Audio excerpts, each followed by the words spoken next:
এই তাড়াতাড়ি নাড়া দিতে হবে, না তো পোড়া মানে ওগুলো ইয়ে যাবে। কিন্তু খুব সুন্দর হয়েছে,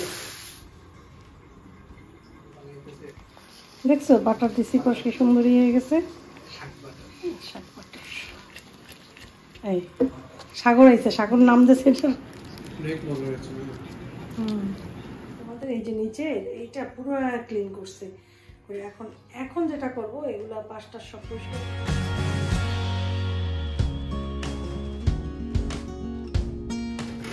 আসসালামু আলাইকুম, কেমন আছেন সবাই? আশা করছি সবাই এই অপরিচিতা ফুলের মতো ভালো আছে। ওরাও অনেক ভালো আছে। দেখো কতগুলো ফুল ফুটেছে, মাশাআল্লাহ। 5টা, তাই না? কালকে আমি হিসাব করে রাখছিলাম যে আজকে 5টা ফুল একসাথে ফুটবে, তো ভালোই লাগছে ফুলগুলো দেখে।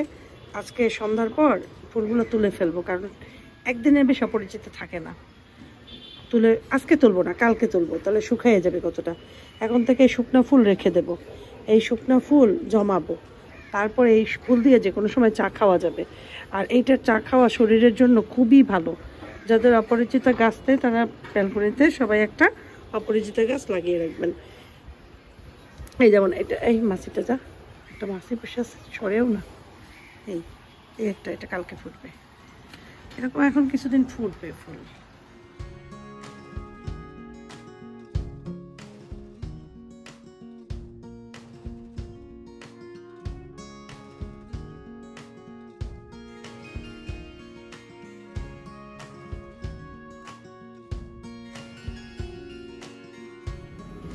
নুডলস আনতে যাই নিছে,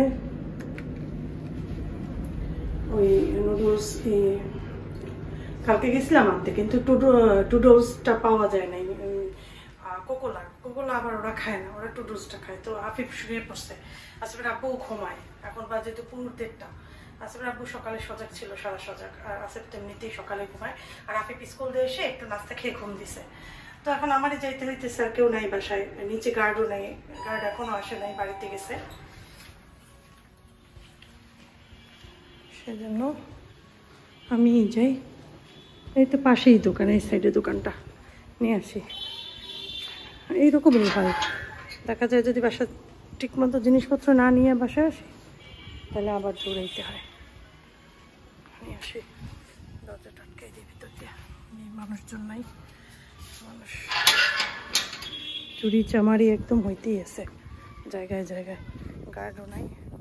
আমাদেরই টেক কেয়ার করতে হবে এখন, আমাদের কর্তব্য।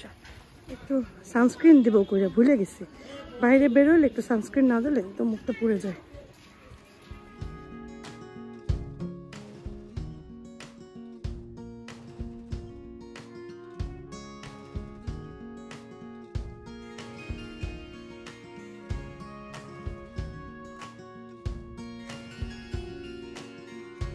পানি বয়েল করতেছি, নুডলসটা তৈরি করে দেবো ওদেরকে। দিলাম, এটার ভিতরে নুডলস দেবো।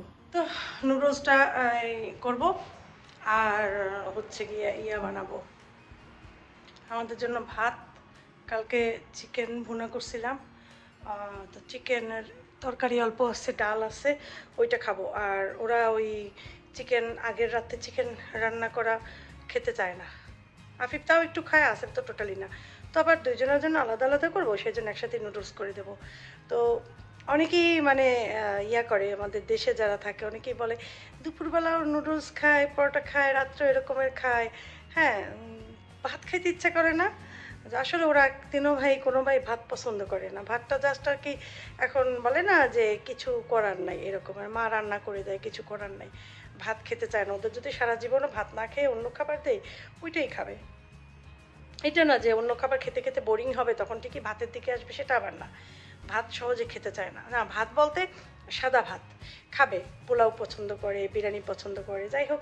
এখন এটা হচ্ছে আমার ঘরের ইয়া। তো এই দিনে আমার আম্মা যেমন আবার খুব খুশি হয়, বলে ভালোই হয়েছে, এগুলা খায়, তোমার ঝামেলা কম হয়। আমি বলছি আসলেই আমার ঝামেলা কম হয়, নুডলস করলে তো আর অন্য কিছু করার দরকার হয় না, শুধু নুডলস দিলেই হয়।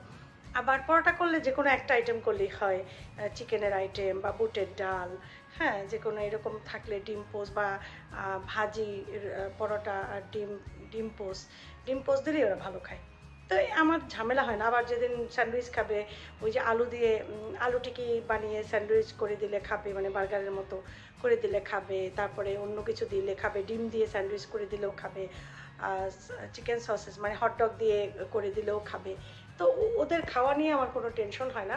আর আসিফের আব্বু এমন একটা মানুষ যে ওই যে এটাই খেতে হবে ওটা সেটা না, তবে ভালো জিনিস দিলে খুশি হয় এই আর কি। খারাপ জিনিস দিলে ওইটা না যে খাবে না, খেয়ে উঠে যায়, কিন্তু ভালোটা দিলে খুশি হয়। সেজন্য এই মাঝে মাঝে দেখা যায় একটু ভালো মন্দ রান্না করা এই আর কি। আমার তেমন একটা ঝামেলা করতে হয় না, কারণ আমি যেহেতু একা একা কাজ করি অনেক কিছু একা একা করতেও পারি না। তো যাই হোক, নুডলসটা তৈরি করে যাব গোসলে, তারপর গোসল নামাজ পড়ে তারপরে খাবার খেতে বসবো। এখন বাজে প্রায় 2টার কাছাকাছি। তো ওই নুডলসটা হতে হতে 2টা বেজে যাবে। এরপরে গোসল নামাজ খেতে খেতে 2:30 পৌনে 3টা বেজে যাবে। এখন শীতের দিন বেলা করা যায় না, যেহেতু আমি একবার সকালে উঠে আফিফ স্কুলে যাওয়ার পর আবার ঘুমাই, যার জন্য আমার উঠতে উঠতে 11টা সাড়ে 11টা বেজে যায়। এই জন্য এই সমস্যাটা হয়। এটা যদি না হইতো তাহলে আমার একদম 12টার ভিতরে রান্নাবান্না হয়ে যেত। চলো রান্নাটা করেই ফেলি। আমি একটু রোস্টটা করি, কালকে এই জন্য আনি নেই, ওদের কাছে একটু রোস্ট কাপ ছিল না, এখন তো লাগবে। আজকে বাধ্য হয়ে আবার এই কোকোলাটা নিয়ে আসছে, কোকোলার থেকে টুডলসটা মজা বেশি। নুডলস আমি করছি, নুডলস তৈরি করে তারপরে গোসল করছি, নামাজ পড়ছি, তারপর আসলাম, চুলার উপরে রাখছিলাম, গরম আছে একদম। এখন আফিফকে খাবার দিচ্ছি।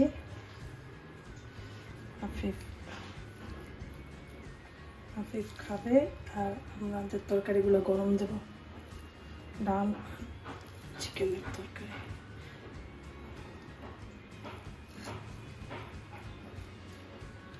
আসিফ ঘুমায় আছে, বোট প্লেটেই খাবে।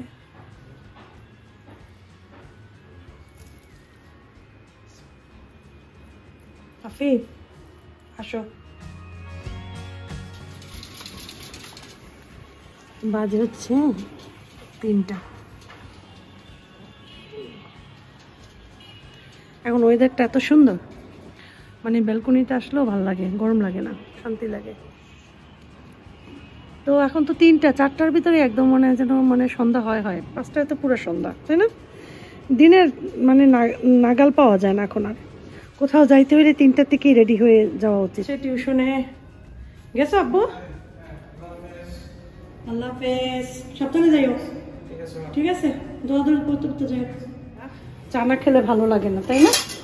কাপগুলো ওয়াশ করে রেখেছিলাম। যাই হোক, একটা চা খাই। আমি একটু স্টেভিয়ানা পেতাম, একটু চিনিযুক্ত চা খেতে ইচ্ছে হয়, কিন্তু চিনি তো খাই না। অবশ্যই এবার গুড় বেশি করে রেখে দেবো ফ্রিজে, গুড় দিয়ে চা খাওয়া ভালো চিনির থেকে। দেখতে দেখতে জানো এই যে একটা বিল্ডিং তৈরি হয়ে গেছে, তবে দেখাই। দেখো ওই যে এটা কিন্তু বেশি দূরে না, মোবাইলের মনে দূরে দেখাই যায় বিল্ডিং। এই বিল্ডিংটা দেখো দেখতে দেখতে হয়ে গেছে কয়েকদিনের ভিতরে। এখানেও মানে গায়ে গায়ে গায়ে এইসব যে টিনের ঘর না, সেগুলো সব বিল্ডিং হয়ে যাবে একসময়। সবার নিজস্ব বাড়ি, বুঝছো? যাদের একটু টাকা পয়সা পরে হয় আস্তে আস্তে 1তলা করলে 2তলা করে, 2তলা করলে 3তলা করে, এরকম করে মানে ছোটোখাটো বাসা যেগুলো, ওগুলো এইভাবে করে মোটামুটি হালকা পালকা প্ল্যানই করে ফেলে, খরচও কম হয়। কিন্তু কথা কি জানো, কথা হচ্ছে গাছ কেটে কেটে বাড়ি করছে সবাই, তাই না? এতে ভবিষ্যতে দেখা যাবে কি জানো, গাছ থাকবে না, শুধু বাড়ি থাকবে।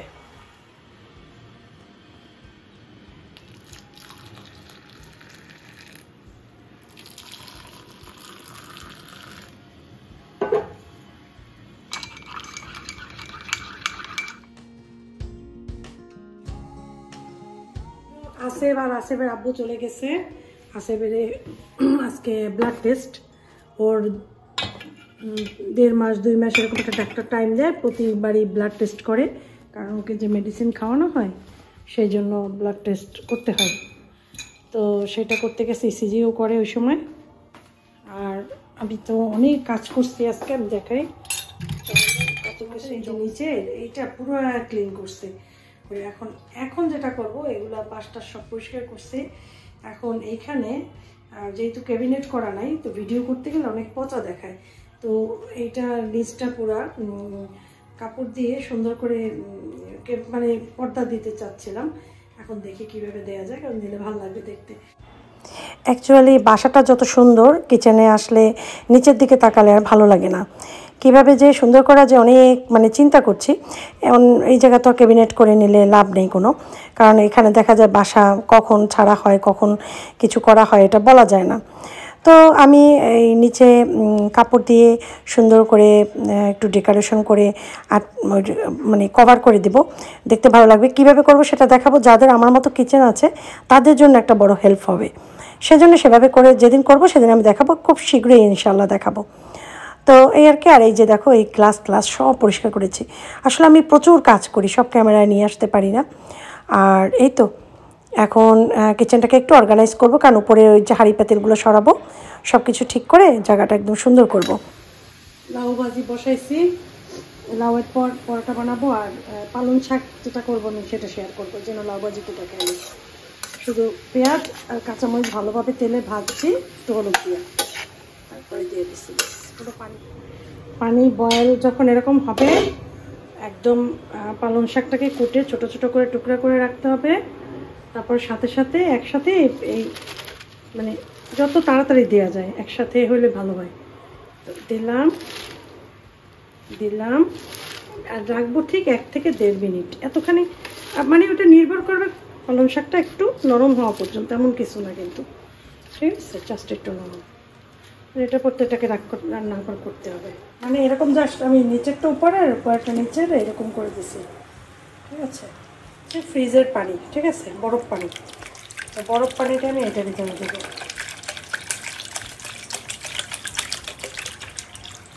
দিলাম, ঠিক আছে। আর এটার টাইম প্রায় হয়ে গেল, ঠান্ডা পানি এই শাকটাতে আর পরোটা রুটি সব কিছু মজা লাগে। ছড়িয়ে রাখলাম, এখন এটাকে ব্লেন্ডারে ব্লেন্ড করে দিলাম। পানিটা শুকাক, প্রসেসিং শুরু করে দেব। তার আগে একদম ঠান্ডা এটা একটু দিয়ে দেবো ব্লেন্ডারে, জাস্ট হালকা একটু ব্লেন্ড করে নেব। এটা একদম ম্যাশ না, জাস্ট একটু আছে না বলেন আস্তে আস্তে একটু ভাঙা এরকম হবে। চেষ্টা করবো, এখন দেখি, আমি জানি না কতটুকু করতে পারি, এরকম করলেই ভালো হয়।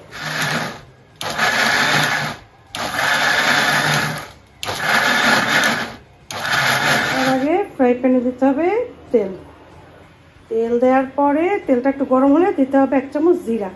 তো আস্তা জিরা কালকে আমার শেষ হয়ে গেছিলো, আমি জিরা আমার ব্লেন্ডারে ব্লেন্ড করেছিলাম, একটু দানা আছে, এইটাই দেব। তো এটা দিয়ে আমি পেঁয়াজটা দিয়ে দেব, এটাই দেব, দিয়ে দিলাম। আস্ত জিরা থাকলে আস্ত জিরাটাই দিবা, পেঁয়াজ কাঁচামরিচ দিলাম। এটাকে একটু সময় নাড়বো, আগে যেভাবে প্রসেসটা দেখাই করে খেও, ভালো লাগবে।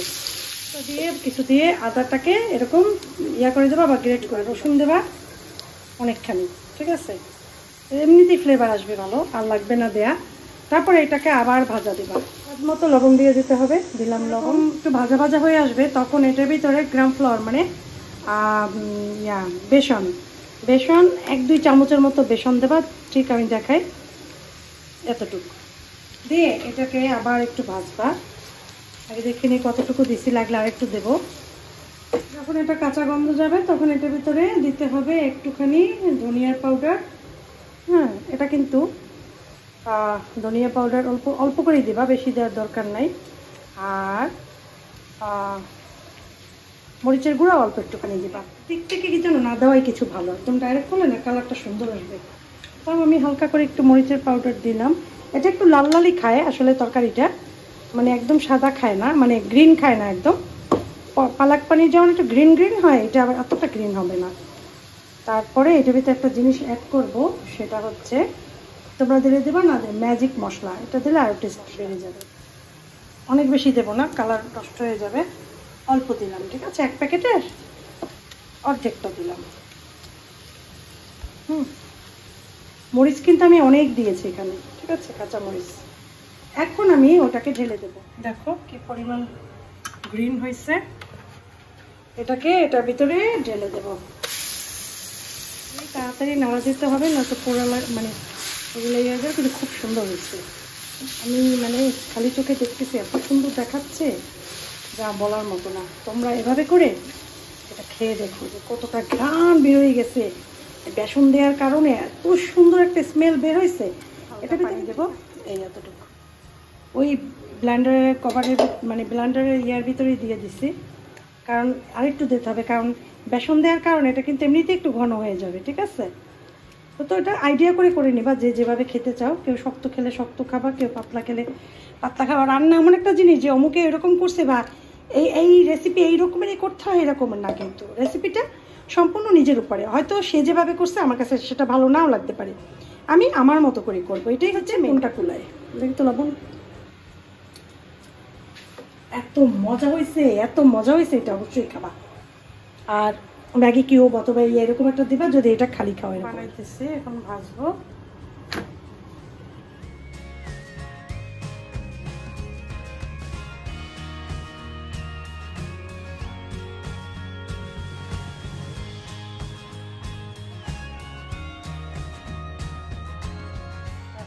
জন্য রুটি, আমার জন্য রুটি।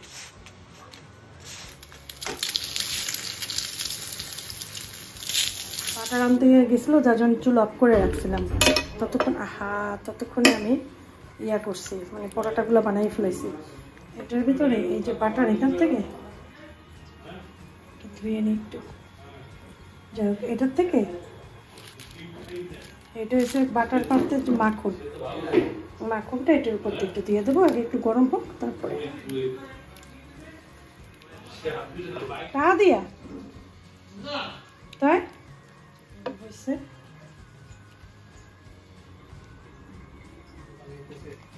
দেখছো বাটার দিছি, কষকে সুন্দরী হয়ে গেছে। এই সাগর আইছে, সাগর নাম দিয়েছে শাক বাটার। তুমি শাক বাটার করতেছো নাকি? বাটার শাক, বাটার শাক একটু দিলে ভালো লাগে। বাটার ঘি এরকম কিছু একটু দিলে ভালো লাগে। তো আমি তো বাটার দিলাম, বাটার না, আমি দিছি মাখন, মাখন পালাক। এটার নাম হবে মাখন পালাক।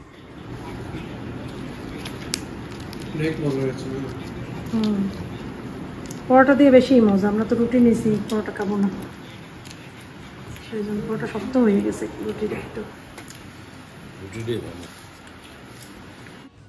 আচ্ছা শোনো, একটা কথা বলি। নেক্সটে যে কোনো একটা ভিডিওতে আমি দেখাবো পনির কিভাবে তৈরি করে এই রেসিপিটা করতে হয় পনির দিয়ে। ইনশাল্লাহ চেষ্টা করব খুব শীঘ্রই দেখাতে, তোমরা দোয়া করো। তো আজকের রেসিপিটা কেমন লেগেছে কমেন্ট করে তো অবশ্যই জানাবে। পনির রেসিপিও দেখাবো। ভালো থাকো সবাই, মা আসসালামা।